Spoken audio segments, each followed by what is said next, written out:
isso nada tem que ver com a violência, porque se o Futebol do Porto tem relações cortadas e foi isso ratificado e decidido em Assembleia Geral, portanto nem sequer foi uma Assembleia Geral convocada pelo Futebol do Porto, foi uma Assembleia Geral em que os sócios apresentaram essa proposta que foi decidida por unanimidade e aclamação. É evidente que eu, pessoalmente, não vou dizer não tenho nada com isso, porque eu, como associado do Futebol do Porto, entendo que realmente há motivos mais que justificativos para essa atitude. Mas não é isso que leva de maneira nenhuma à violência. Talvez possa levar à violência o facto de... E repare, queria ratificar aqui o seguinte: o jornal A Bola não está de maneira nenhuma proibido de entrar no Estádio das Antas, e todos os jogos que há nas Antas lá se deslocam para fazer os relatos e tem lá o seu lugar na tribuna de imprensa como qualquer outro. Mas tem tido algumas dificuldades na entrada?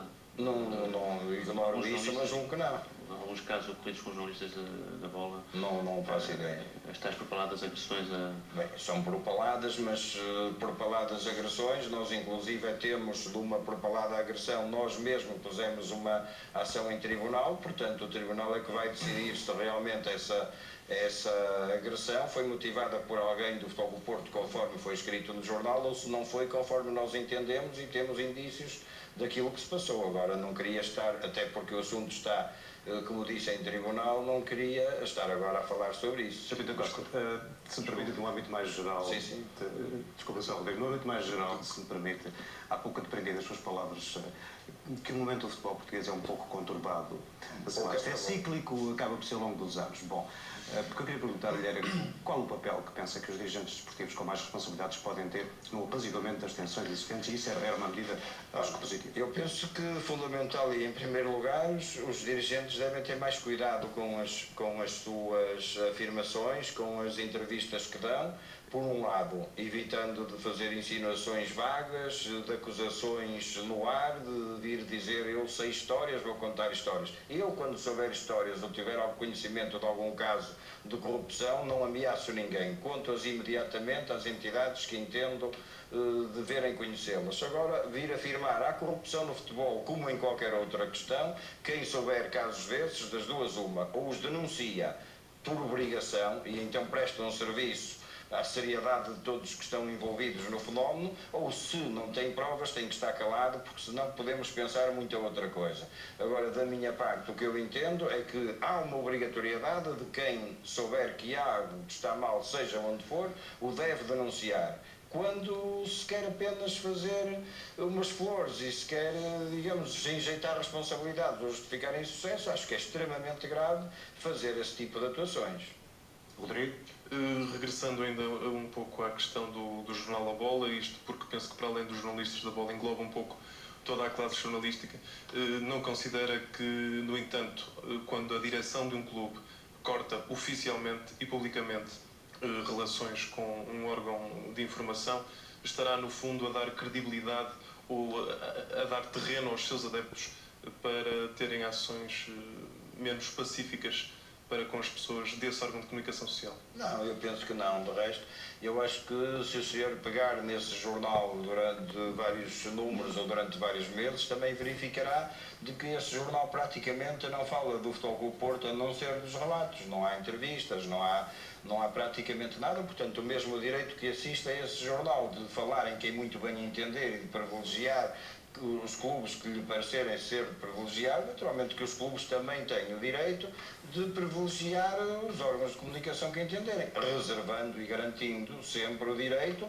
que têm de comunicar e o direito de dar informação. Mas não foi por uma razão tão simples quanto essa que o Futebol Clube do Porto cortou relações com a Bola, devido ao anonimato? Não foi, não estou a justificar isso, porque volto-lhe a dizer, parece-me que não será de vir aqui, tenho muito gosto, se pretenderem, em vir aqui explicar a todo o público se isso realmente faz tanta confusão ou fizer tanta confusão, as razões por cortarmos as relações com a Bola, mas parece-me que seria curial que estivesse alguém da Bola para poder defender-se das acusações que eu posso apresentar publicamente. Outra acusação, enfim, outra insinuação que por aí existe é que o Futebol do Porto teria alguma influência junto do Conselho Nacional de Arbitragem. Aliás, ouvimos isso ainda há pouco tempo da boca do presidente do Portimonense, Sr. Manuel João. O que é que o João Pinto da Costa tem a dizer a esse respeito? Como sabe, é sempre o Conselho Nacional de Arbitragem e, enfim, diz-se que durante muitos anos esteve sempre sob a influência dos grandes, não é? E agora estaria ao Futebol do Porto.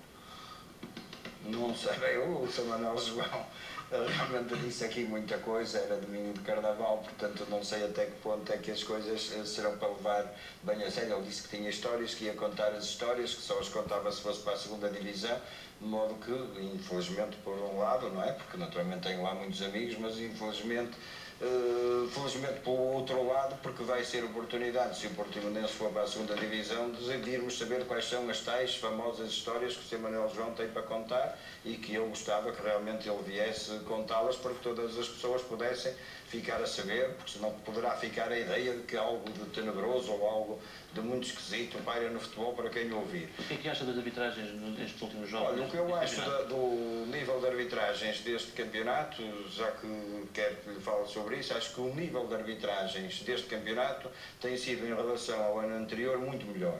E os senhores devem ter os resumos, porque se não tiverem eu posso-lhes facultar, por exemplo, da época passada, em que se assistiram a verdadeiros jogos anormais em termos de arbitragem. Eu estou-me a lembrar, por exemplo, de um Benfica-Leixões, que houve, que foi realmente uma lamentável a forma como o Leixões foi derrotado e praticamente atirado para a segunda divisão nesse jogo. Portanto, houve muitos casos constantemente, com jogos a serem decididos fora de hora, em lances duvidosos, tudo isso. E sobretudo... Mas não foi só em jogos do Benfica? Não, houve naturalmente quando... Não, porque quando me fala de lances fora de hora, recordo-me logo dos golos do Ricardo no último minuto. Será uma...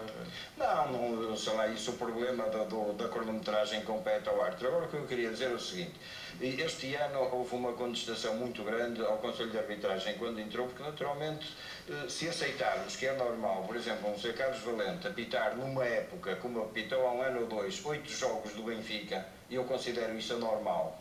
Um árbitro, e não tem nada contra o Sr. Carlos Valente, considero que é um excelente árbitro, é um dos, volto a repetir, dos muito bons árbitros que há em Portugal e que de certeza vai brilhar no Campeonato do Mundo, mas não parece correto que haja um árbitro que só eu vá apitar 8 vezes o mesmo clube, quando praticamente um terço ou a quarta parte desses jogos. Este ano o Conselho de Arbitragem teve um critério diferente, nos primeiros 2 terços do campeonato, de dar oportunidades iguais a todos os árbitros, o que permitiu o aparecimento de novos valores que até à 10ª jornada nem sequer tinham apitado. No entanto, nós verificamos até em jogos, que eu ainda não os vi pessoalmente, em jogos do Porto, mas vimos, por exemplo, com o Sr. Fernando Correia de Lisboa, que é realmente já um valor da arbitragem. Porquê? Porque foi posto a apitar, e como esses, muitos outros novos. Agora, naturalmente que o que verificamos, e eu gostaria, por exemplo, aqui no Domingo Desportivo, ouvi ser classificado de desastrosa, salvo erro foi este o termo, a arbitragem do Sr. José Guímaro em Portimão, e tive o cuidado, porque realmente eu no campo não achei que assim fosse, tive o cuidado de ver o jogo gravado totalmente e encontrei, e desafio qualquer pessoa que queira perder hora e meia a ver o jogo, encontrei 4 erros do árbitro em que não marca um canto que é canto contra qualquer uma das equipas, que não marca um pé em risco do Jaime Magalhães que não dá nenhuma jogada de perigo e que marcam fora do jogo ao Máger indevidamente. Quer dizer, se um árbitro que tem 4 erros desses faz uma arbitragem desastrada, é evidente que então a arbitragem está péssima. De qualquer forma, a afirmação não é só nossa, é dos outros órgãos de comunicação social que também não gostaram da atuação do árbitro José Guimarães. Mas que não gostaram é do resultado. Talvez, mas eu desafio tanto a televisão como todos esses jornalistas. Esse argumento também nós temos a utilizar. Também o Porto terá gostado do árbitro porque o Porto é não, mas por isso é que eu desafio, este desafio no bom sentido, como é evidente em todos os jornalistas, os experts da arbitragem, não é? Os experts da arbitragem, desafio-os a que queiram perder hora e meia e me digam assim: olha, eu apontei estes erros aos minutos 10, aos 20, aos 30, aos 40, aos 50 e depois vamos ver se há erros. Eu desafio-os a encontrar mais do que esses 4 erros. Só assim para generalizar, essa é uma questão, é o seguinte, enfim, é o tempo. O comentário que tem agora, excelente para com os árbitros também, pergunto eu, sem qualquer malícia, mas deve-se ao facto do Futebol do Porto estar à frente no campeonato, ou será que a sua atitude seria bem mais contestatária caso as coisas estivessem ao contrário? Eu posso-lhe responder essa pergunta, que é evidente, é muito fácil dizer, não senhor, não, eu vou-lhe responder em factos concretos. Nós perdemos um jogo importantíssimo esta época, perdemos 2 jogos, que foi em Alvalade, em que eu dei os parabéns ao Sr. Veiga Trigo, e perdemos um jogo que nos fez imensa diferença a perder, que foi o jogo com o Tirsense.